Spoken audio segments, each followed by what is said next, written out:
नमस्कार दोस्तों, तो आपके अपने YouTube चैनल जेक बोर्ड तक में स्वागत है। तो जैसे कि आप लोग जानते हैं कि आपका एग्ज़ाम 16 मार्च को है, तो आपके लिए हम 50 टॉप हिंदी का मोस्ट इम्पोर्टेंट क्वेश्चन लाए हैं जो आपके एग्ज़ाम में तहलका मचा सकता है। तो चलिए दोस्तों आगे बढ़ते हैं। तो यहाँ पर आपको एक गद्यांश दिया हुआ है जो आप देख सकते हैं। यहाँ पर अशोक चैप्टर से है, जो कि अंत में अशोक, जिसमें कि अशोक जो है अंत में जो युद्ध होता है उसके प्रभाव से वो अंतिम में बौद्ध धर्म को अपना लेता है। तो वही कहानी का है जो आप लोग पढ़ लिए होंगे। तो इससे यहाँ पर 2 क्वेश्चन दिया हुआ है, तो इसके चलिए आंसर करते हैं। तो इसका पहला क्वेश्चन हो गया, उपयुक्त पंक्ति के लेखक कौन है। तो इस क्वेश्चन का आंसर हो जाएगा, राइट आंसर हो जाएगा आपका option number B, Banshidhar Srivastava. चलिए दोस्तों आगे बढ़ते हैं। कौन आज भी नहीं जीता जा सकता। तो इसका आंसर राइट हो जाएगा दोस्तों। आगे यहाँ पर दिया हुआ है गद्यांश में कि कलिंग आज भी नहीं जीता जा सकता है। तो ये देखिए इसका आंसर राइट हो जाएगा। आपका आंसर हो जाएगा इसका ऑप्शन नंबर सी, कलिंग। ठीक है, इसका ऑप्शन हो जाएगा कलिंग। चलिए आगे बढ़ते हैं। यहाँ पर देखिए आपको दिया हुआ है एक, यहाँ पर लिखना है, आपको पत्र लिखना है जिसमें कक्षा में प्रथम आने पर अपने पिता को लिखें गए इस पत्र में छूटे गए अंश भरिए, जो प्रश्न 3, 4 तथा 5 के रूप में बॉक्स में क्रमित हैं। ठीक है, चलिए तब शुरू करते हैं। ठीक है, चलिए अब शुरू करते हैं। पूज्य पिताजी। तो इसका यहाँ पर दिया हुआ है को 3 नंबर में खाली स्थान है। तो यहाँ पर आपको 3 का देखिए इसमें क्या भराएगा। तो इसमें सबसे पहला आ जाएगा आपका सादर प्रणाम, नमस्ते, नमस्कार, स्नेहशील। तो इसका राइट आंसर हो जाएगा दोस्तों। आपको यहाँ पर भरना है सादर प्रणाम। आप अगर पूज्य पिताजी को लिखेगा तो आप प्रणाम कीजिएगा सबसे पहले, तो इज्जत सादर प्रणाम कीजिएगा, इसलिए इसका राइट आंसर हो जाएगा सादर प्रणाम। तो चलिए अब अगला प्रश्न देखते हैं। तो इसका अगला प्रश्न हो जाएगा,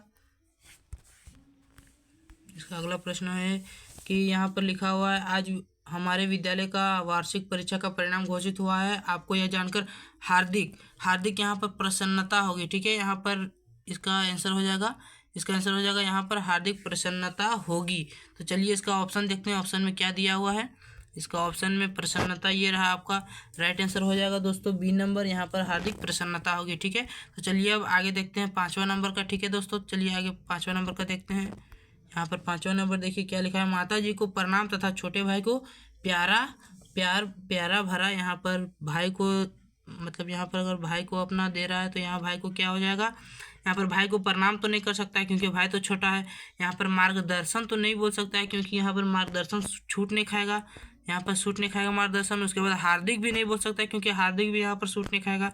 तो यहाँ पर इसका राइट आंसर हो जाएगा ऑप्शन नंबर डी, आशीर्वाद। ठीक है, इसका ऑप्शन नंबर डी आंसर हो जाएगा आशीर्वाद। तो चलिए दोस्तों आगे बढ़ते हैं। तो आगे देखते हैं छठा क्वेश्चन है, तालाब शब्द का पर्यायवाची शब्द नहीं है। तो तालाब शब्द का पर्यायवाची शब्द नहीं है, तो इसमें से सरोवर भी हो जाएगा, फिर सर भी हो जाएगा, तालाब शब्द का पर्यायवाची पोखर भी हो जाएगा। लेकिन इसका जो राइट आंसर होगा वो होगा सरिता नहीं होगा, क्योंकि इसका तालाब का पर्यायवाची शब्द सरिता नहीं है। ठीक है, तो चलिए अब अगला क्वेश्चन देखते हैं 7वां नंबर का। 7वां नंबर का क्या है, चंद्रमा शब्द का पर्यायवाची शब्द होगा। चंद्रमा शब्द का पर्यायवाची शब्द होगा। ठीक है, तो चंद्रमा शब्द का पर्यायवाची शब्द होगा रश्मि, राशि, रसाल, सरोज। तो इसका राइट आंसर हो जाएगा दोस्त आपका, इसका राइट आंसर हो जाएगा बी नंबर, शशि इसका राइट आंसर हो जाएगा। ठीक है, तो चलिए अब अगला क्वेश्चन देखते हैं। इसका अगला क्वेश्चन हो जाएगा 8वां क्वेश्चन। चलिए आते हैं, शीश शब्द का तद्भव रूप कौन सा होगा। शीश शब्द का तद्भव रूप कौन सा होगा। तो इसका राइट आंसर हो जाएगा दोस्त आपका ए नंबर ऑप्शन सिर हो जाएगा। ठीक है, तो चलिए अब आगे बढ़ते हैं 9वां क्वेश्चन की ओर। चलिए 9वां क्वेश्चन में हम देखते हैं क्या है 9वां क्वेश्चन का, वह थी एक मजदूर, इस वाक्य में मजदूर क्या है। वह थी एक मजदूर, इस वाक्य में मजदूर क्या है। तो इस वाक्य में आपका मजदूर क्या हो जाएगा, तो इसमें संज्ञा हो जाएगा, क्योंकि देखिए इसमें मजदूर क्या है, सबसे पहला पद आ रहा है। ठीक है, तो इसमें आपका हो जाएगा संज्ञा। ठीक है, चलिए आगे बढ़ते हैं दोस्त, अब आगे बढ़ते हैं। चलिए क्वेश्चन नंबर 10 की ओर, करण कारक का विभक्ति चिन्ह होगा। करण कारक का विभक्ति चिन्ह होगा। तो इसका राइट आंसर हो जाएगा दोस्त आपका, करण कारक का विभक्ति चिन्ह होगा से। ठीक है, इसका राइट आंसर हो जाएगा 6।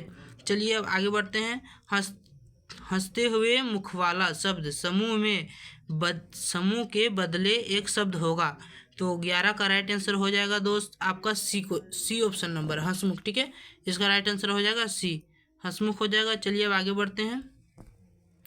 आस्तीन का सांप मुहावरे का सही अर्थ होगा असली मित्र, कपटी मित्र, प्यारा मित्र, अन्य मित्र। तो इसका राइट आंसर हो जाएगा आपका दोस्तों ऑप्शन नंबर बी, कपटी मित्र। ठीक है, चलिए आगे बढ़ते हैं। अब अगला क्वेश्चन को देखते हैं 13 नंबर का। ठीक है, परोपकार का संधि विच्छेद क्या होगा?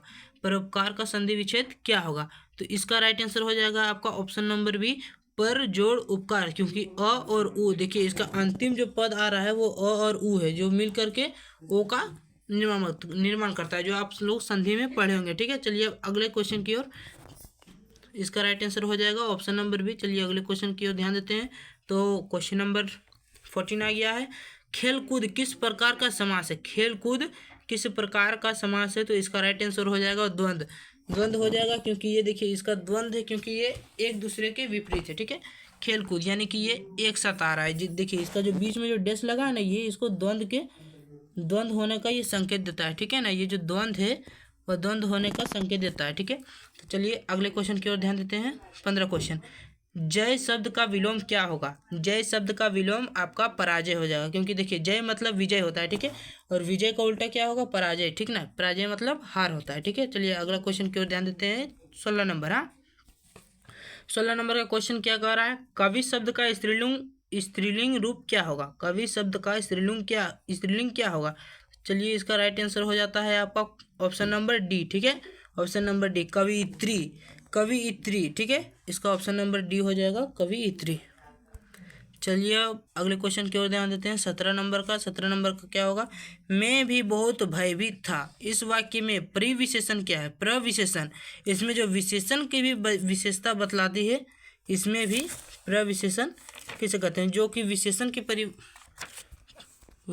की परिभाषा, मतलब कि जो विशेषण की भी विशेषता बतलाए, उसे भी परिविशेषण कहते हैं, जो कि आप लोग यहाँ पर पढ़े होंगे। ठीक है, ये आप लोग पढ़ चुके होंगे अपने इसमें व्याकरण में। तो इसका आंसर हो जाएगा बहुत। ठीक है, इसका आंसर क्या हो जाएगा? इसका राइट आंसर हो जाएगा बहुत, है ना। इसका राइट आंसर हो जाएगा ऑप्शन नंबर सी, बहुत। ठीक है, अब चलिए अगला क्वेश्चन की ओर चलते हैं। 18 नंबर। 18 नंबर, उपवन शब्द में कौन सा उपसर्ग प्रयुक्त है? उपवन शब्द में कौन सा उपसर्ग प्रयुक्त है?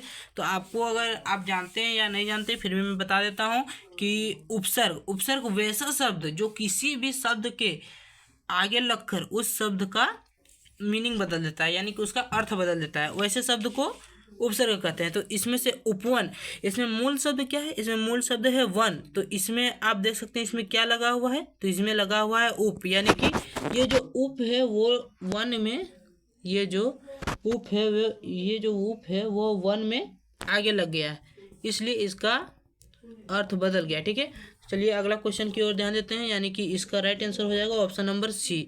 ठीक है, तो चलिए अगला क्वेश्चन की ओर ध्यान देते हैं। इसका अगला क्वेश्चन क्या है? 19 नंबर का। क्या कहता है?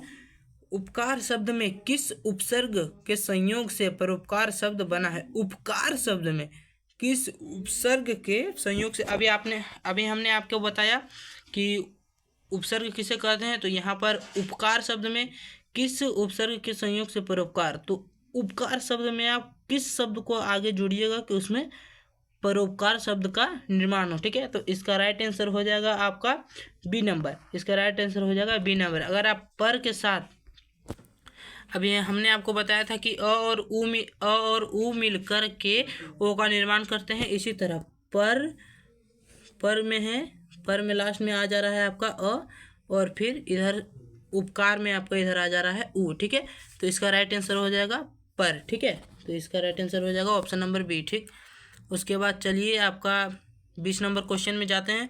तो मजदूर शब्द में ई प्रत्यय लगाने से नया शब्द कौन सा बनेगा?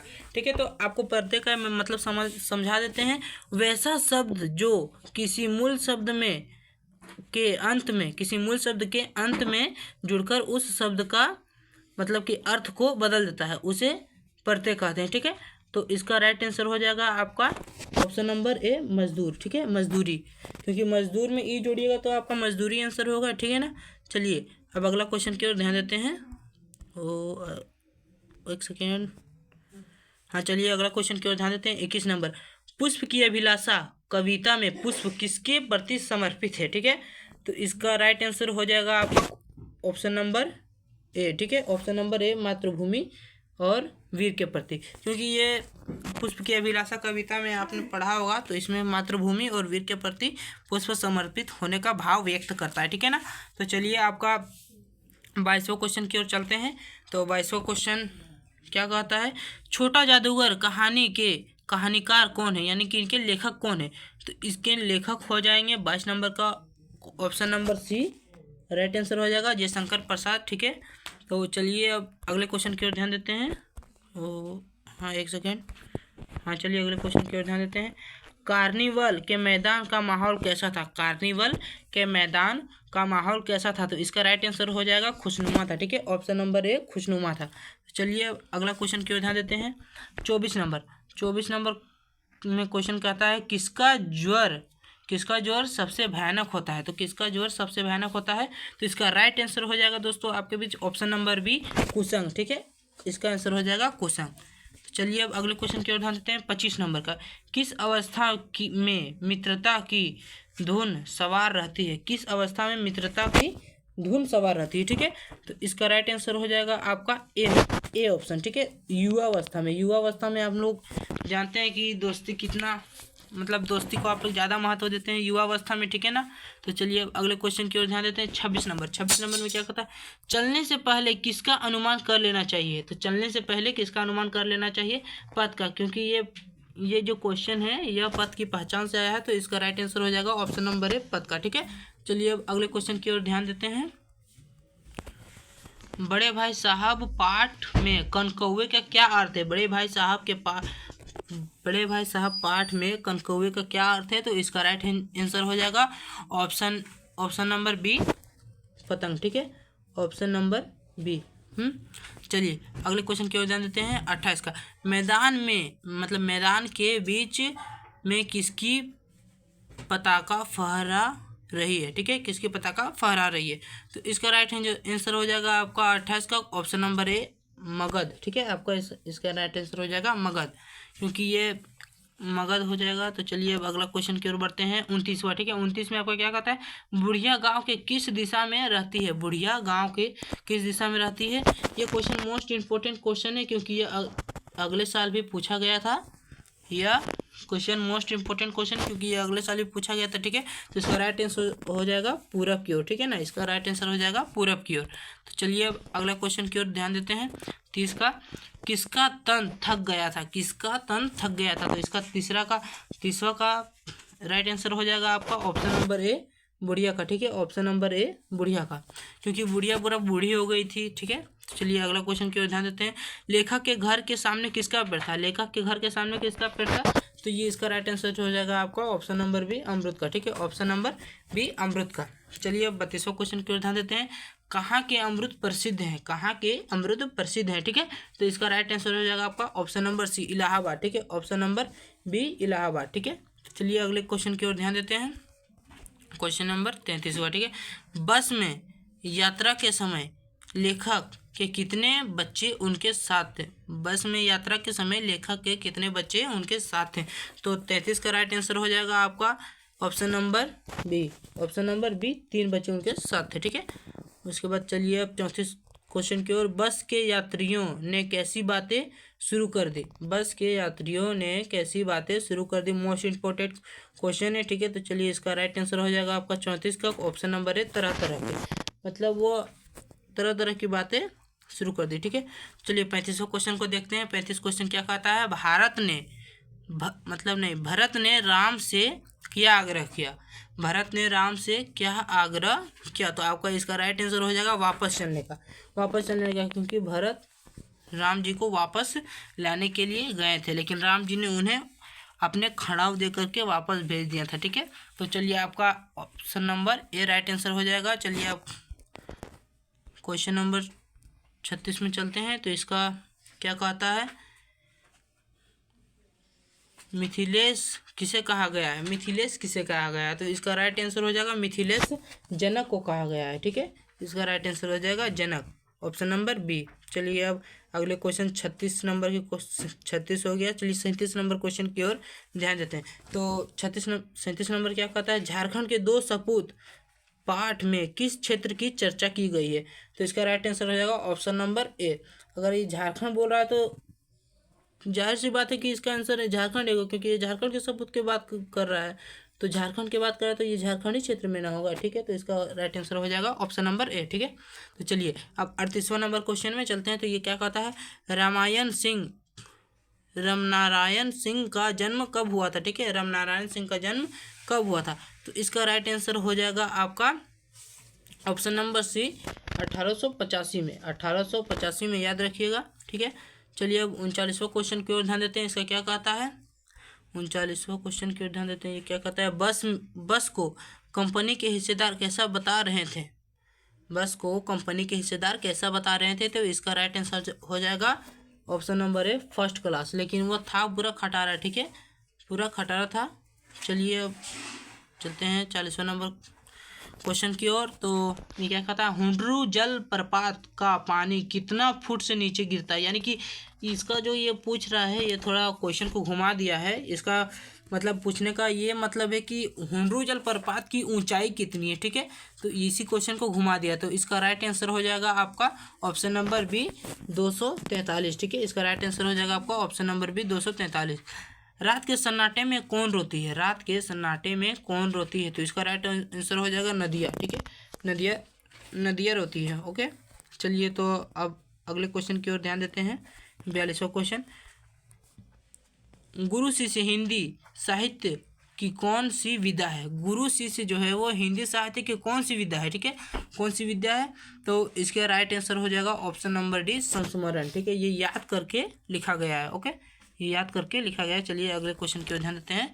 डॉक्टर चंद्रा क्या बनना चाहती थी? डॉक्टर चंद्रा क्या बनना चाहती थी? तो इसका राइट आंसर हो जाएगा डॉक्टर बनना चाहती थी, क्योंकि वो डॉक्टर बनना चाहती थी। डॉक्टर चंद्रा उसका नाम भी है, तो इसे आपको अच्छा से याद रहेगा, ठीक है। चलिए 44 नंबर क्वेश्चन की ओर चलते हैं। तो इसका क्या कहता है, वीर जननी का पुरस्कार किसे मिला? वीर जननी का पुरस्कार किसे मिला?